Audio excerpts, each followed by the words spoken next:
ลงให้ฟังหน่อยแม่นี่ดีบุญเปิดอ่านใหญ่รู้ว่าแม่ฟ้องห้องกำลังอย่างนอนเปียแม่เราก็โอยกอบลูกน้อยยันเปียไม่หาแม่ปล่อยเดินกายเปียเล็กจนตรงอูแม่ฮัลโหลแม่พ่อฟ้องเกิดการรักโอ้ยใจเกิดตัวเล็กจนใหญ่ดีร้า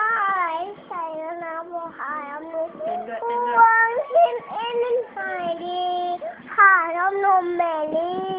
จะมีอะไรมั่วสุมโอ้ว่าแม่จ๋ารู้ชิ้นถึงขาน้ำนมเลือดออกมาทั้งว่าเป็นน้ำนมไม่รู้เลยตอนนี้จุ๊บจุ๊บชื่ออะไรโอ้ยบ๊ายบายสวยไหมหนูสวยไหม